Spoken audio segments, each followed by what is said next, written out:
বাপটা মারা যাওয়ার কারণে, স্বামীটা মারা যাওয়ার কারণে ওনাদেরকে ভাতের ব্যবস্থা পর্যন্ত করে নাই, ঘর থেকে পর্যন্ত বের করে দিয়েছে। এমন রক্তের মানুষ আছে যার মাথার উপর বাবার ছায়া নাই, স্বামীর ছায়া নাই, বড় ভাইয়ের ছায়া নাই। আমাদের সমাজ কেমন জানি তাদেরকে গ্রহণ করতে চায় না। অনেক মেয়ের বিয়ে হচ্ছে না শুধু একটা কারণ, তার বাবাটা মারা গেছে, তার বাবাটা দুনিয়াতে নাই, এই কারণে বলে বিয়ে হচ্ছে না। আল্লাহর সম্পদ আল্লাহ যখন মন চায় তখন দিবে, তখন যখন মন চায় তখন নিয়ে যাবে। মেয়ের বাবার মৃত্যুতে তো মেয়ের কোনো হাত নাই, তাহলে বাবা না থাকার কারণে মেয়েকে বিবাহ দিবেন না কেন, করবেন না কেন, ছেলের জন্য বউ বানায় আনবেন না কেন? বলে যে অভিভাবক নাই।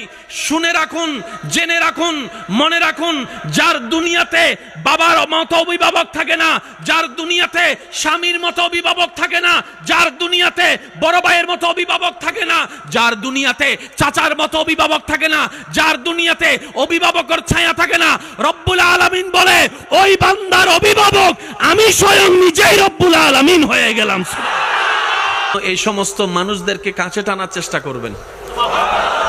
যার দুনিয়াতে অভিভাবক নাই, আপনি বলবেন যে আমি আছি তোর সাথে, আল্লাহ পাক দেখবেন যে আপনাকে রহমত দিয়ে ভরপুর করে দিবে, আপনি কল্পনাও করতে পারবেন না। সুবহানাল্লাহ।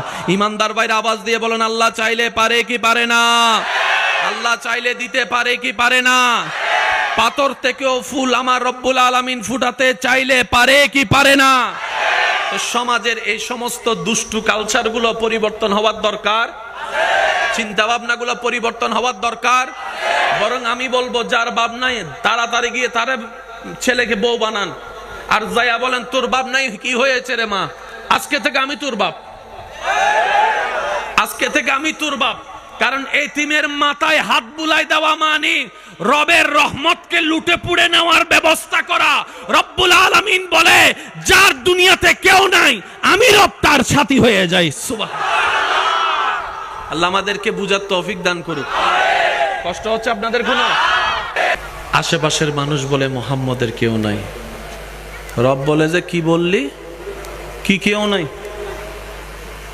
বলে যে মুহাম্মদ সাল্লাল্লাহু আলাইহি ওয়াসাল্লাম।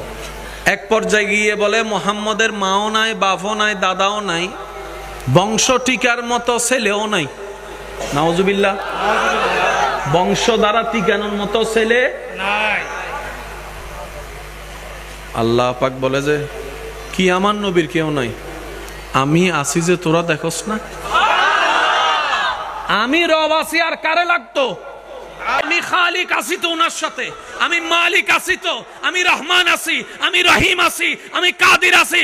ইন্নাল্লাহ আলা কুল্লি শাইইন কাদির ওয়ালা আল্লাহ আমি আছি। আর কে লাগতো? আমি আছি তো।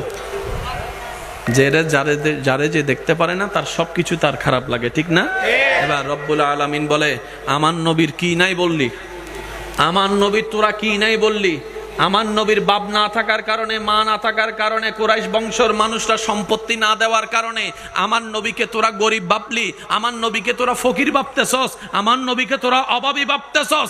ইন্না আতাইনা কাল কাউসার, কাল কাউসার, কাল কাউসার। কুল কায়নাতের মালিক স্রষ্টা আমি আল্লাহ আমার নবী মুস্তাফাকে বিশ্বের সেরা খজিনা, নিয়ামত ভরা খজিনা, সমস্ত কিছু আমার নবীকে আমি আল্লাহ দান করে দিলাম। আল্লাহু আকবার।